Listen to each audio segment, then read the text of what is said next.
Welcome to Strip Cover Lit, where we squeeze the bigger picture out of literature. We are here today for a poetry discussion, or at least discussions of poems. And these poems spring forth from the complete poems of Emily Dickinson, edited by Thomas H. Johnson. And there are 3 poems to be presented. So let's get started.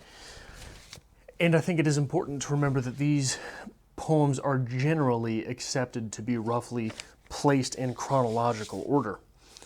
And they read as such on page 179, poem 376. Of course I prayed, and did God care? He cared as much on the air. He cared as much as on the air a bird.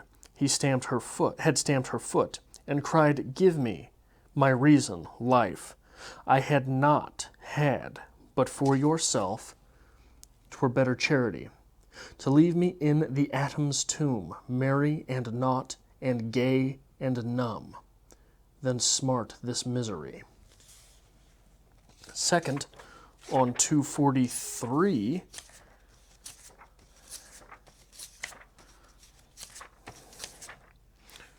poem number 502, At least to pray is left. O Jesus in the air, I know not which thy chamber is, I'm knocking everywhere. Thou settest earthquake in the south, and maelstrom in the sea. Say, Jesus Christ of Nazareth, hast thou no arm for me? And finally, on page 281, I should have marked these, shouldn't I?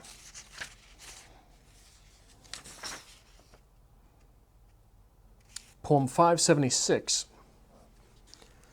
I prayed at first a little girl because they told me to, but stopped when qualified to guess how prayer would feel to me. If I believed God looked around each time my childish eye fixed full and steady on his own in childish honesty, and told him what I'd like today and parts of his far plan that baffled me the mingled side of his divinity.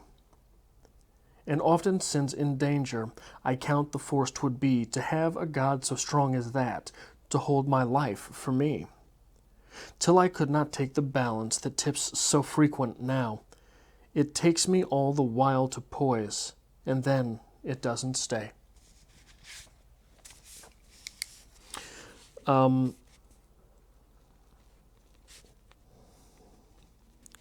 Sorry, it has just occurred to me. I should have read these poems before I started shooting, huh?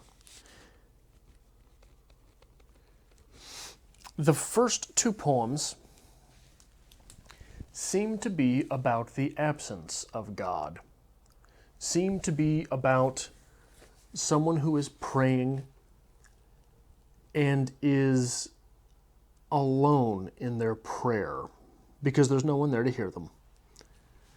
The third poem assumes once again at the beginning that God is real. And instead of abandoning the thought, the assumption of God, we are forced instead to reconsider the assumption of God. In the third poem, God is not too big to care about your wants. He is simply unable to do so. And we get this because the speaker considers what this feeling must have been for God. To sit and have to listen to everyone's prayers. Jesus Christ, everybody's got a prayer. And Jesus says, yes, they do.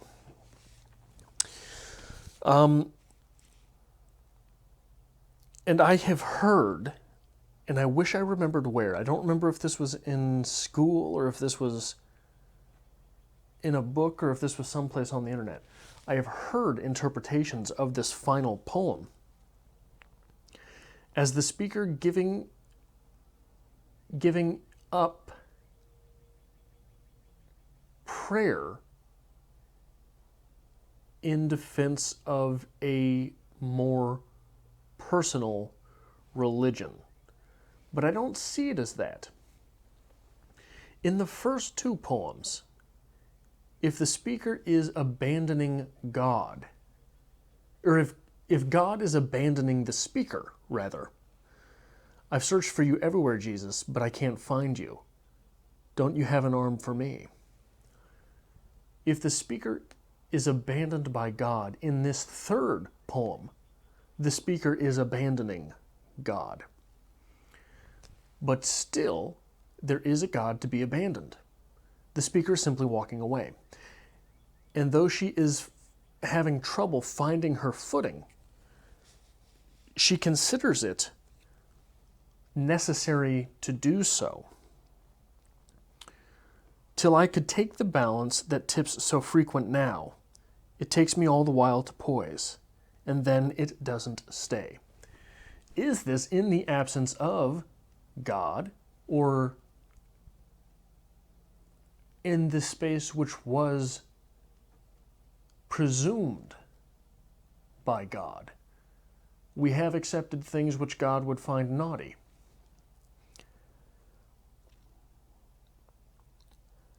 I think the most telling part of this poem, which seems to be an argument for self-reliance and humanism, is the second stanza. Or no, the end of the first stanza. But stopped when qualified to guess how prayer would feel to me, which is, I think, to say that the speaker, after having reached a sufficient age to be aware of and wary of other people, to have this presence of mind that other people have their wants and desires as well.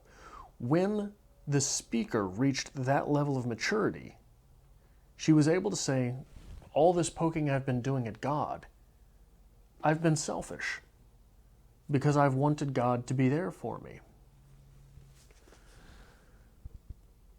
I think that this is the most revealing tell and twist, because what it's saying is, I, as a person, realized that it would be really difficult for God to do all that God promised to do. I am able to realize how foolish those promises may have been. God was not. God didn't see it coming. God gave people free will and then punished them for doing what people would do, and then drowned them for doing what people would do. In the plans of God, in the all-knowing way that God knows all, he would have seen this coming, wouldn't he? But the speaker in this poem is able to project her emotions onto God, whereas God was not able to predict the emotions of people. And Emily Dickinson certainly struggled with religion throughout her life.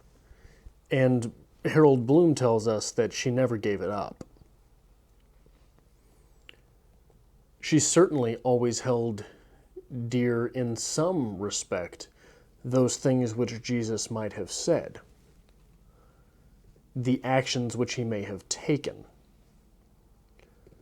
But I think there is serious resentment here for the thought that God started this whole thing, and it got to be too much for him. Much in the way that our speaker started her own life, and it's getting to be too much for her, as the balance tips so frequent now, and every time she finds her balance, she loses it just as fast. Is this the speaker challenging God? Is this the speaker challenging the authority of perfection? Or is this the speaker simply mirroring those actions of humankind throughout the Bible, as every time people strayed from God in the Bible, they were promptly punished.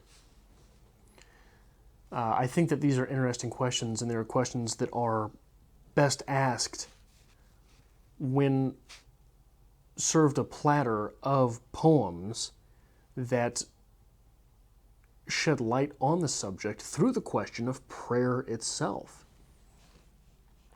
Because prayer is the direct line of communication. It's that little red phone that sits on our desk to the big Russia in the sky. Both parties, us and the big Russia in the sky, have the nuclear capability of annihilation to the other. God to us directly, and us without believing in God. Our discontinuation of believing in God. And both seem very final. I don't know that I've heard of people who were atheists accepting religion. I have heard stories of people with religion discontinuing their religion. I don't know if I've ever heard of a waffler going back and forth. I'm sure it's possible. I'm sure it's happened. But it must be at least fairly rare. And I think that in the world which Emily Dickinson lived, atheism would have been something much more difficult to accept, simply because, so for me anyway, because one of the things that really sold me on giving up the idea of God was the fact that the science involved in almost everything the Bible has to say disagrees. That is to say, there is no way that a literal interpretation of the Bible can be followed with reconciliation towards modern-day science. That science wasn't there in Emily Dickinson's day. So if there was any doubt, and everlasting hell was on the other side of that decision, it would have been something much more difficult to give up. And I think that's where we see this, I'm not sure if I should say assumption, or it is presumed by the speaker that God is real. But I'm not sure we ever see the full abandonment thereof. Though this final poem seems to be an argument for humanism, an argument for, if not humanism, certainly self-reliance. And I think, for me, one of the lessons of Emily Dickinson is to be thankful for the world in which I live. Because for me, these decisions have been made easier by standing on the shoulders of the giants that have come before me and taking a look out at the landscape. That's all I have for this poetry discussion. If you like this sort of thing, hit the like button. It really helps us out here on the channel. If you enjoyed this enough, perhaps consider sharing it on or via some means of social media. That really helps us out as well. And if you would like to help us out even more, there is a link to our Patreon, as always, to be found in the description below.